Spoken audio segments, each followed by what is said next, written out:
in the fall of 2021, I closed on my very first house.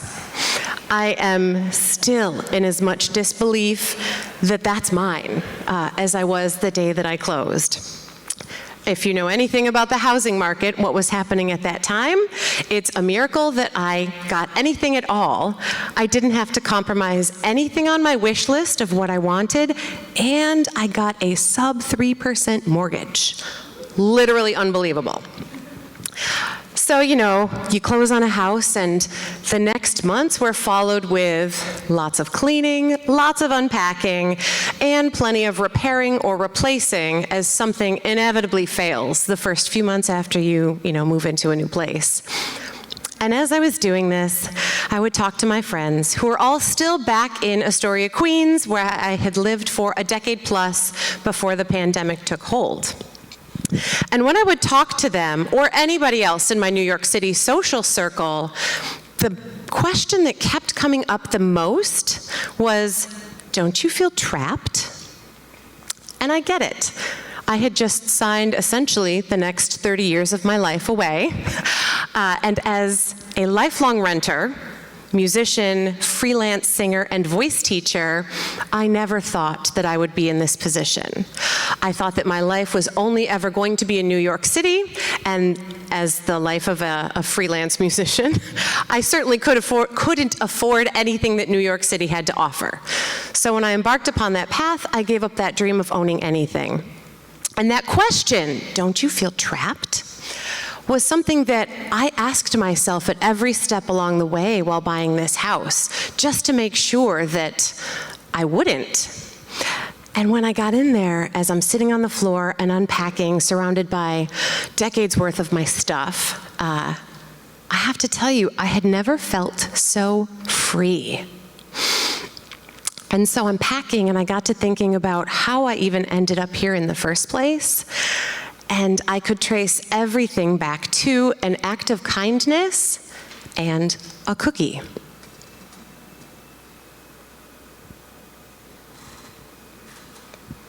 Or lots of cookies, as you see. So let's go back a couple of falls previous to 2013. I was living in Astoria, Queens, fresh off of a breakup. I had a new apartment, a new roommate, I was 2 months into a new job, and I had no friends. My friends were his friends, and now they're his friends. So as I do in the fall, I would bake a lot. It was therapy for me, still is if I'm being honest. And as I'd bake, I had this abundance of baked goods and very few people to share them with. Now, I could eat them all myself. Should I eat them all myself? Probably not. So I thought, who can I share these with? And I decided to take everything that I was creating to my favorite local Italian deli called Cereso's. Now, Cereso's was really important to me because I had lived around the corner from this deli with my ex-boyfriend, well, boyfriend at the time, and I hadn't been frequenting there as much since we broke up. And when I did, there was a glimmer of recognition in their eyes, but I thought, I'm pretty sure they think of me as, hey, that's the girl that used to come in with that guy. Now, anybody that knows me knows that I am not one to be defined by my relationship to another human being, and I wanted to get to know them for who they were and for them to know me for who I was. So I brought in some baked goods. And the response was what you might think it would be. They were thrilled, pleased, because, who's walking into the door of your business with a plate of goodies? Not usually too many people. And so it went like that for that fall, until one day I brought in kind of like a little homemade dinner. And it was some homemade butternut squash soup, some homemade pumpkin bread, and then a side of homemade spiced whipped cream. It was delicious. And I wanted to share the abundance that I had with others, so I gave it to Chrissy, who was behind the counter, who had worked at Cereso's for about 25 years at that time. And she goes, "Oh my God, is that for me?" And I said, yeah, sure, it's for you, Chrissy, thinking it's for anybody that I came into contact with here. And she goes, "You have no idea. I live alone with 5 cats. And everybody else here is married or coupled, and now this means I don't have to go home and make dinner." And I was stunned. On my walk home, I had two thoughts. Wow, I did not know her story.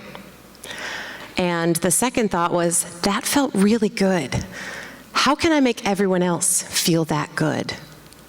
So I thought on it, and I thought, and I thought, and I came up with some parameters of this new thing that I was going to do. Each week, I would bring a plate of homemade chocolate chip cookies to a neighborhood establishment in my neighborhood of Astoria, Queens. I would bring it on a real plate because that says to me, you're not disposable. And I was all about forming connections and creating community. And then I would go to that business a few days later, pick up the plate, and have them tell me where I should visit the next week. So they get to bake it forward, as I called it. And I got to follow this beautiful thread of kindness around. I decided to call it Single Girl Cookies, not because I was single at the time, but because I wanted to prove to myself and the world that it really only does take one single person to make a difference. And so I did this every week for the next 6 years. I have baked tens of thousands of cookies. I'd say 30,000 is a conservative estimate. I've been afforded just an immeasurable amount of incredibly cool experiences through Single Girl Cookies. I started a small business. There's a small business Single Girl Cookies arm. I was on a reality show on the Food Network called Bakers vs. Fakers. And spoiler alert, I was a faker. I even gave a TED Talk about Single Girl Cookies when she was in her infancy, because kindness for kindness' sake seemed to be a revolutionary thing. I still can't believe that I've done all that I've done. But the most important thing that I've done through Single Girl Cookies is formed an unshakable self-trust. None of those cool things that I did would I have done if I didn't trust my gut to even take that first step into Ceriso's door. Or have the self-trust to show up every week at a different place, at a police station, a fire department, a restaurant, a clothing store, if I didn't trust that that was the right path for me and this is the right choice. But that self-trust was formed over time. See, each positive interaction that I would have with someone, that would reinforce, yeah, you're doing the right thing. Keep going. And so I started to show up in all aspects of my life authentically, as my authentic self.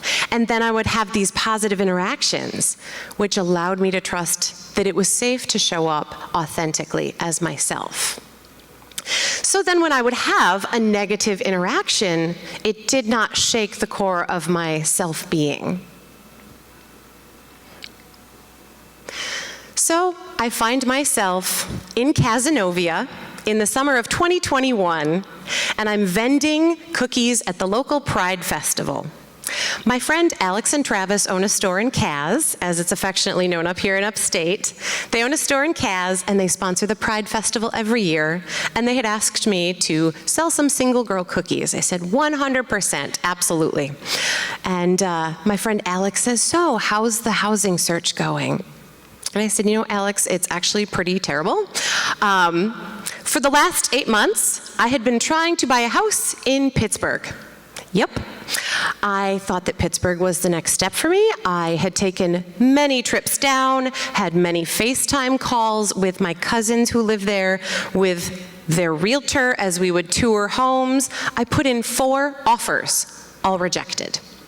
And so Alex says to me, well, maybe you're supposed to stay here in Caz and open up a bakery. And I laughed and I was like, I can't afford anything here. I'm a musician, let's be honest. So I got home that night and I pull up my Realtor.com app and I think, okay, let's just see. So I look in Caz and I'm right, I can't afford anything in that town. And then I zoom out, and in my map view comes Syracuse. And something in my gut says, you should look in Syracuse. And I argue back and say, I don't want to live in Syracuse. And it says, do it anyway. What do you got to lose? So that self-trust that I had built up from the initial first kindness act of Single Girl Cookies prompted me to type in Syracuse, search, and that first house that came up was my house. The minute that I saw it, I knew, that's mine. Within a week, I had an accepted offer, and within 2 months, I was in my house, cleaning, unpacking, repairing, replacing. So as I'm sitting there, surrounded by all my things, and thinking, how did I even get here, this die-hard Queens girl? How did I even get to be here in Syracuse, New York? Well, because Alex made that comment. But how do I know Alex? So I think it's important to note that my friend Alex, we actually lived 3 blocks from one another in Astoria, Queens for about 6 years, and we never met. We had so many overlapping Venn diagrams of friend circles, but we never met. So I met Alex through a medium group session. He's a medium. And one of our mutual Facebook friends had posted, hey, my friend Alex has a group medium session, 2 spots available. And something screamed inside me, do that. So I did. But I only know that friend because I used to babysit for her son when I was living in Astoria. And I only started babysitting for her son because I was already babysitting for this other group of Broadway families that had recommended me to her. But I only got into this circle because of some other person in the town who likes to call herself the town mayor, somebody that knows pretty much everyone, met me as Single Girl Cookies and had one of my cookies, thought I was a decent human being, and recommended me. All of those steps brought me to my house in Syracuse. And so everything else that followed is connected by that same thread. I had no job. I had no job for quite some time, but I put out many, many applications to all of the local collegiate institutions. And then I got an offer to be part of the Performing Arts Department as a faculty member here at SUNYCortland. Somebody that I met at SUNYCortland asked me to do a project with him outside the school, and somebody else that I met on that project said, hey, I think you'd be perfect for this other job, the job that I'm currently holding now as a voice teacher at Hamilton College in Clinton, New York. Every aspect of my life that I have today that I know and love, my house, my 2 dogs, the ability to be at my nephew's birthday parties, and the ability to work with these incredible musicians that are going to shape the face of theater and music to come, I owe to that first initial act of kindness and a cookie. It seems impossible, really. But we all have something that takes us outside of our comfort zone and puts us into the world in a way where we have to connect and we have to be vulnerable and be our authentic selves. And we also have things that bring us joy. And so much of the time, those things overlap. For me, it was a cookie. What is it for you? I can't stand up here and talk about cookies for this long without then offering that to you. So at the end of each aisles when you leave tonight, or at the end of this set when you're on a break, please head back and grab yourselves one of my signature Single Girl Cookies. Thank you so much.